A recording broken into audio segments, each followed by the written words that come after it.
You've probably run this experiment without meaning to. You got tired, not dramatically, just tired, and you stopped. Stopped explaining yourself, stopped defending, stopped feeding the thing that always needed feeding. You went quiet. And someone in your life you know who did not go quiet with you. They got louder. The messages multiplied. The charm came back like it had never left, and when the charm didn't work, something underneath it did. Rage that didn't match the offense. Or a wound so sudden and total you almost apologized for causing it, except you hadn't done anything, you'd just withdrawn the current. Everyone online has a name for this person and a diagram for what they're doing. Supply, discard, hoover. The vocabulary is comforting because it puts the disorder safely across the room in someone else. I want to do something less comforting. For the next 9 minutes, I want to take the panic seriously, not as a symptom, but as information. Because when you understand what actually breaks in a person the moment you stop caring, you learn something about attention itself. And then you learn the last thing you'd want to learn, that the mechanism panicking in them is running quieter in you. Stay with me, this one turns around. Start here because everyone skips it. A healthy sense of self-worth is supposed to work like a thermostat. Something internal that holds a set temperature. The world gets cold, a rejection, a failure, an insult, and the thermostat compensates. You feel the drop. You self-soothe, the temperature comes back. The regulation happens inside you. Some people never got the thermostat installed. Psychoanalysis has a blunt phrase for what they use instead. The mid-century analyst Otto Fenichel described a steady stream of external regard that a certain kind of person requires the way the rest of us require food. Narcissistic supply, not wants, requires. Because without an internal thermostat, the only way to hold a stable temperature is to source the heat from outside, continuously from other people, from their attention, their reactions, their eyes. Now reread every interaction you ever had with that person through this one lens. The charm was not generosity. It was a sales pitch for the supply. The provocations weren't cruelty for its own sake. Negative attention is still attention. A person screaming at you is still looking at you.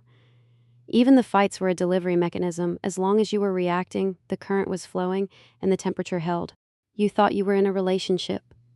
On some level, you were a power outlet. And here's the first thing that should unsettle you, though not about them. Hold it. We'll get there. When you stop caring, you don't hurt their feelings. Feelings would be a mercy. You cut the power, so you go quiet. And watch, because the shape of what comes back is the tell. The sweetness arrives before anything else. The good version, the one from the beginning, the one you fell for, switched back on so fast it's almost impressive. Not a change of heart, a system flipping its most reliable breaker, waiting for the lights to catch. They don't. So the sweetness curdles into something with an edge. The tone drops, the accusations start, and a crisis appears out of nowhere that somehow can't be survived without your immediate involvement. There's the word the whole thing was always about. Attention. Charmed out of you a minute ago, extracted by force, now the nutrient is identical either way. And if you still don't move, if you hold the line and let the room stay dark, you meet the thing that frightens people most. Heinz Kohut, the analyst who spent his career here, called it narcissistic rage, not ordinary anger. Anger has proportion. It wants a specific thing fixed. This is total, cold, strangely impersonal, aimed at annihilating whatever exposed the wound, and what exposed it was you refusing to be a mirror. Because that's the part the online diagrams leave out. When you stopped reacting, you didn't just deny them a pleasure, you removed the surface they were using to see themselves. A person like this doesn't experience your withdrawal as you're leaving. They experience it as, I'm disappearing. The reflection went dark, and for a moment they couldn't find their own face in it. That's what you're watching when you watch them panic. Not a tantrum. A person groping for a mirror you're no longer holding up. Sit with that image, because I'm about to hand you the mirror. Here's the sentence that ruins the comfortable version. Kohut didn't think the need for mirrors was a disease. He thought it was the human condition. He built a word for the people we use to hold ourselves together. Self-objects, the ones whose regard steadies us, whose belief in us we borrow when our own runs short, whose attention quietly confirms that we exist. And his claim, the one that got him into trouble in his own field, was that we never outgrow them, not at 40, not at 80. A healthy adult doesn't stop needing self-objects, they just get a wider, more flexible supply of them and hide the need better.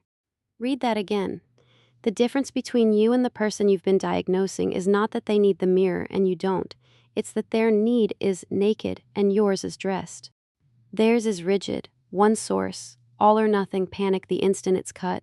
Yours is distributed, a partner, a few friends, a follower count, a boss's nod, a number on a screen that goes up. You've spread the load so well that on any ordinary day you can't feel the weight of it. But cut enough of it at once, the breakup and the layoff and the friend who stops answering all in the same month, and watch what happens to your temperature. Watch how fast you go looking for a reflection. Donald Winnicott found where this starts, and it starts earlier than you'd think. Before you had a face you could feel from the inside.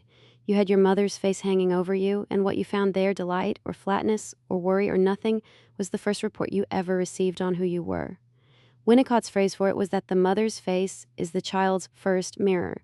The baby looks up not to see her, it looks up to see itself. So you didn't grow a self in private and then bring it out to be judged. You assembled one from the outside in, out of whatever looked back. Your earliest sense of I exist and I'm this kind of thing handed to you by another face, before you had any way to check its work. And here's what that means, said plainly. You have never once seen yourself directly, not as an infant, not now. Think about it literally. Your own face is the single object in the world you cannot look at without a reflective surface. You take that for granted with mirrors and glass. You don't notice you do the exact same thing with people, reading your worth off their expressions, checking whether you're okay in the way they look at you, sourcing the picture of yourself from the only place it has ever come from, someone else's eyes. The narcissist isn't a different species.